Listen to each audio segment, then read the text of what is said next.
നമസ്കാരം. ഇതും കൂടിയിലേക്ക് വീണ്ടും സ്വാഗതം.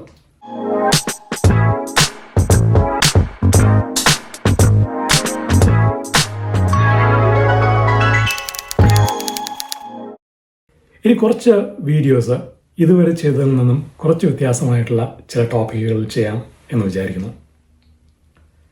ഞാൻ ഓസ്ട്രേലിയൻ ഹയർ എഡ്യൂക്കേഷൻ സെക്ടറിൽ കഴിഞ്ഞ ഏകദേശം 2 പതിറ്റാണ്ടുകളായിട്ട് അധ്യാപകനായി ജോലി നോക്കുന്നു. Under graduate, post graduate, doctoral തലങ്ങളിൽ പഠിപ്പിക്കുകയും തീസിസുകൾ ഗൈഡ് ചെയ്യുകയും ചെയ്യുന്നു. അതുകൊണ്ട് തന്നെ ഇനി കുറച്ച് വീഡിയോസ് ഈ മേഖലയെക്കുറിച്ച് സംസാരിക്കാം എന്ന് വിചാരിക്കുന്നു. ഈ സീരീസിൽ എൻ്റെ അനുഭവങ്ങളുടെ വെളിച്ചത്തിൽ ചില കാര്യങ്ങൾ പറയാം. ഓസ്ട്രേലിയൻ ഹയർ എഡ്യൂക്കേഷൻ സെക്ടർ എങ്ങനെ പ്രവർത്തിക്കുന്നു, ഓസ്ട്രേലിയൻ യൂണിവേഴ്സിറ്റീസ്, അവയുടെ ചരിത്രം, number of universities in Australia, private higher educational providers, university colleges, കൂടാതെ ഓസ്ട്രേലിയൻ യൂണിവേഴ്സിറ്റികളുടെ ഗ്ലോബൽ റാങ്കിങ് തുടങ്ങിയവയൊക്കെ വിശദമായിട്ട് സംസാരിക്കാം. ഓസ്ട്രേലിയയിലെ ഹയർ എഡ്യൂക്കേഷൻ സിസ്റ്റത്തിന്റെ ഔദ്യോഗികമായിട്ടുള്ള തുടക്കം 1850 യൂണിവേഴ്സിറ്റി ഓഫ് സിഡ്നി സ്ഥാപിതമായതോടുകൂടിയാണ്. പിന്നാലെ university of Melbourne 1853, university of Adelaide 1874, university of Tasmania 1890, university of Queensland 1909, university of Western Australia 1911 എന്നീ യൂണിവേഴ്സിറ്റികളും സ്ഥാപിക്കപ്പെട്ടു. അക്കാലത്ത് ഇവയെല്ലാം എലീറ്റ് ആയിട്ടുള്ള ഇൻസ്റ്റിറ്റ്യൂഷൻസ് ആയിരുന്നു. വളരെ പ്രിവിലേജ്ഡ് ആയിട്ടുള്ള സ്റ്റുഡൻസിന് മാത്രമേ ഇവിടെയൊക്കെ അഡ്മിഷൻ കിട്ടാറുണ്ടായിരുന്നുള്ളൂ. എന്തിനേറെ പറയുന്നു, 1880-കളിലാണ് ഓസ്ട്രേലിയൻ വനിതകൾക്ക് ആദ്യമായി യൂണിവേഴ്സിറ്റിയിൽ പ്രവേശനം ലഭിച്ചു തുടങ്ങിയത്. 1901 ജനുവരി 1 ബ്രിട്ടീഷ് ഭരണത്തിൽ നിന്ന് മാറി 6 കോളനികൾ ചേർന്ന് ഓസ്ട്രേലിയ എന്ന പുതിയ രാജ്യം നിലവിൽ വന്നു. ഓസ്ട്രേലിയ ഒരു ഫെഡറേഷൻ ആയതോടുകൂടി യൂണിവേഴ്സിറ്റീസ് ഒരു വലിയ ദേശീയ വിഷന്റെ ഭാഗമായി മാറി. 2ാം ലോക മഹായുദ്ധത്തിന് ശേഷം ഓസ്ട്രേലിയൻ സർക്കാർ യൂണിവേഴ്സിറ്റികൾക്കുള്ള ധനസഹായം കൂടുതൽ വിപുലീകരിച്ചു. അതിന് പല കാരണങ്ങളുണ്ടായിരുന്നു. ഏറ്റവും പ്രധാന കാരണം യുദ്ധം കഴിഞ്ഞ് തിരിച്ചെത്തിയ സൈനികരുടെ ഹയർ എഡ്യൂക്കേഷൻ ക്വാളിഫിക്കേഷനോടുള്ള ഒരു താല്പര്യം, അത് ഒരു കാര്യം. പിന്നെ അതിനുശേഷമുണ്ടായ ബേബി ബൂമർ ജനറേഷൻ, ആ ജനറേഷന് ഹയർ എഡ്യൂക്കേഷനോടുണ്ടായിരുന്ന കൂടുതലായിട്ടുള്ള ഒരു ഇൻട്രസ്റ്റും ആ ഒരു ഡിമാൻഡും ഒക്കെ കൊണ്ട് ഈ സമയത്ത് വളരെയധികം യൂണിവേഴ്സിറ്റികളും മറ്റ് ഹയർ എഡ്യൂക്കേഷൻ ഇൻസ്റ്റിറ്റ്യൂഷൻസും ഓസ്ട്രേലിയയിൽ നിലവിൽ വന്നു. ഇതിനുശേഷം വന്ന ഏറ്റവും വലിയ മാറ്റം late 1980s federal education minister ആയിരുന്ന ജോൺ ഡോക്കിൻസ് കൊണ്ടുവന്ന റിഫോംസ് ആയിരുന്നു. ഹയർ എഡ്യൂക്കേഷൻ കോൺട്രിബ്യൂഷൻ സ്കീം എന്ന പേരിൽ അക്കാലത്ത് അറിയപ്പെട്ടിരുന്ന ലോൺ സിസ്റ്റം ആരംഭിച്ചതോടുകൂടി യൂണിവേഴ്സിറ്റി പഠനം സാധാരണ ജനങ്ങൾക്കും ലഭ്യമായി തുടങ്ങി.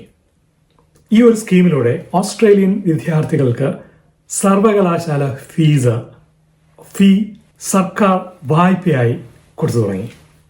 പഠിത്തം കഴിഞ്ഞ് ജോലിയൊക്കെ കിട്ടി വരുമാനം ഒരു നിശ്ചിത പരിധിക്ക് മുകളിലായി കഴിഞ്ഞാൽ മാത്രം ഈ ലോൺ തിരിച്ചടച്ചാൽ മതിയാകും.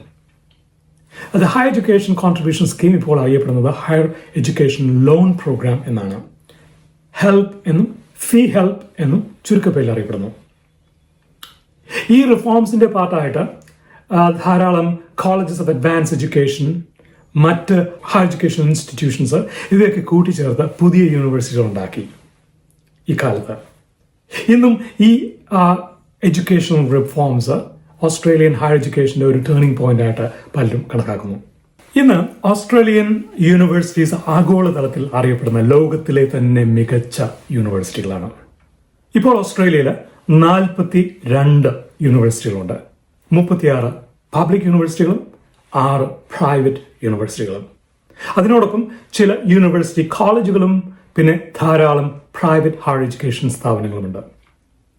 യൂണിവേഴ്സിറ്റികളും മറ്റ് ഹയർ എഡ്യൂക്കേഷൻ സ്ഥാപനങ്ങളും tertiary education quality and standards agency അല്ലെങ്കിൽ ടെക്സ എന്ന സ്ഥാപനത്തിന്റെ നിയന്ത്രണത്തിലാണ് പ്രവർത്തിക്കുന്നത്.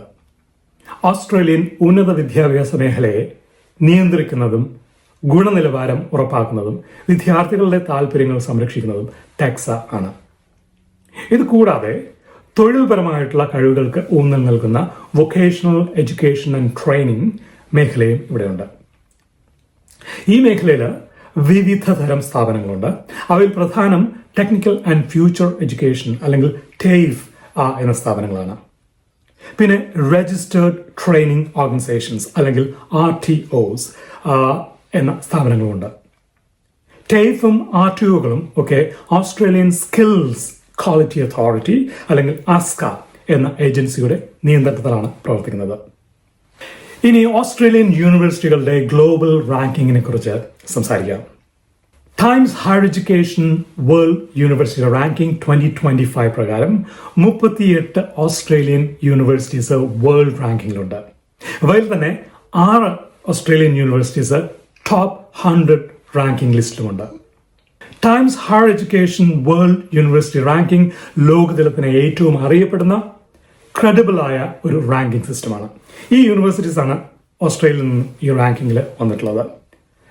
യൂണിവേഴ്സിറ്റി ഓഫ് മെൽബൺ 39 സ്ഥാനം, മോണാഷ് യൂണിവേഴ്സിറ്റി 58 സ്ഥാനം, യൂണിവേഴ്സിറ്റി ഓഫ് സിഡ്നി 61 സ്ഥാനം, ഓസ്ട്രേലിയൻ നാഷണൽ യൂണിവേഴ്സിറ്റി 73 സ്ഥാനം, യൂണിവേഴ്സിറ്റി ഓഫ് ക്വീൻസ്ലാൻഡ് 77 സ്ഥാനം, UNSW സിഡ്നി 83 സ്ഥാനം. ഇത്രയും യൂണിവേഴ്സിറ്റീസ് ആണ് ആ ടോപ്പ് 100 ലിസ്റ്റിനകത്ത് വന്നിട്ടുള്ള യൂണിവേഴ്സിറ്റീസ് ഓസ്ട്രേലിയയിൽ നിന്നും. ഞാൻ 8 വർഷം മോണാഷ് യൂണിവേഴ്സിറ്റിയിൽ അധ്യാപകനായി ജോലി നോക്കിയിട്ടുണ്ട്. ഈ അവസരത്തിൽ ടോപ്പ് യൂണിവേഴ്സിറ്റീസ് എന്തുമാത്രം സീരിയസ്നെസ്സോടുകൂടിയാണ് ഈ റാങ്കിംഗ് സിസ്റ്റത്തിനെ നോക്കിക്കാണുന്നതെന്ന് മനസ്സിലാക്കാൻ ഉള്ള ഭാഗ്യം ഉണ്ടായിട്ടുണ്ട്. ഇതുപോലെ മറ്റൊരു പേര് കേട്ട റാങ്കിംഗ് സിസ്റ്റമാണ് QS world University ranking. QS world University ranking 2025 പ്രകാരം 9 ഓസ്ട്രേലിയൻ യൂണിവേഴ്സിറ്റീസ് ടോപ്പ് 100 ലിസ്റ്റിൽ എത്തിപ്പെട്ടിട്ടുണ്ട്. ഈ 2 റാങ്കിങ്ങുകളിലും ഉപയോഗിക്കുന്ന മെത്തഡോളജീസിലുള്ള വ്യത്യാസം കൊണ്ടാണ് ഈ ഒരു വ്യത്യാസം നമുക്ക് ഈ ഒരു ടോപ്പ് 100 റാങ്കിങ്ങിൽ കാണാൻ കഴിയുന്നത്. QS റാങ്കിങ്ങിൽ വന്നിട്ടുള്ള 9 ഓസ്ട്രേലിയൻ യൂണിവേഴ്സിറ്റീസ് ഇവയാണ്: The University of Melbourne ranked 13, the University of Sydney ranked 18, UNSW Sydney ranked 19, Australian National University ranked 30, Monash University ranked 37, University of Queensland ranked 40, the University of Western Australia ranked 77, the University of Adelaide ranked 82, and the University of Technology Sydney അല്ലെങ്കിൽ UTS ranked 88.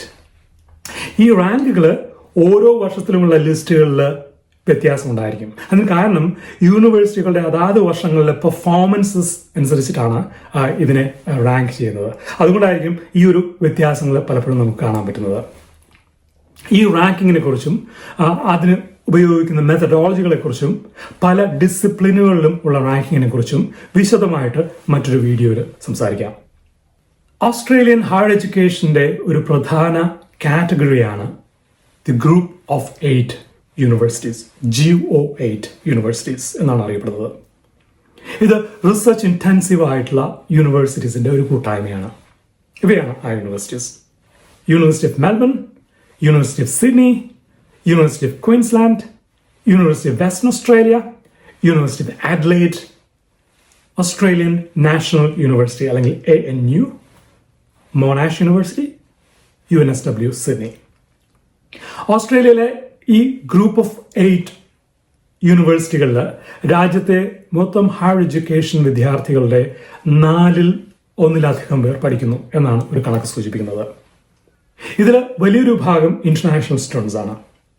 ഓസ്ട്രേലിയയിലുള്ള എല്ലാ അന്താരാഷ്ട്ര വിദ്യാർത്ഥികളിൽ 1/3 ഏകദേശം ഒരു 33% പേരും GO8 അല്ലെങ്കിൽ group of 8 യൂണിവേഴ്സിറ്റിയിലാണ് പഠനം തിരഞ്ഞെടുക്കുന്നത്. ഏകദേശം 70% റിസർച്ച് ഔട്ട്പുട്ടും ഈ ഗ്രൂപ്പ് ഓഫ് 8 യൂണിവേഴ്സിറ്റീസ് ആണ് പ്രൊഡ്യൂസ് ചെയ്യുന്നതാണ് ഇവർ അവകാശപ്പെടുന്നത്. എന്തായാലും ഈ യൂണിവേഴ്സിറ്റികളിൽ അഡ്മിഷൻ കിട്ടുക എന്നത് താരതമ്യേന ബുദ്ധിമുട്ടാണ്. ഈ വീഡിയോ ഇവിടെ നിർത്താമെന്ന് വിചാരിക്കുന്നു. നേരത്തെ പറഞ്ഞ പോലെ ഇത് ഓസ്ട്രേലിയൻ ഹയർ എഡ്യൂക്കേഷൻ സിസ്റ്റത്തിന്റെ ഒരു ഓവർവ്യൂ മാത്രമാണ് ഉദ്ദേശിച്ചത്. അടുത്ത എപ്പിസോഡുകളിൽ ഞാൻ ഇതുമായി ബന്ധപ്പെട്ട ടോപ്പിക്കുകളെ കുറിച്ച് വിശദമായിട്ട് സംസാരിക്കാം. വീണ്ടും കാണുന്നവരെ വിടാം.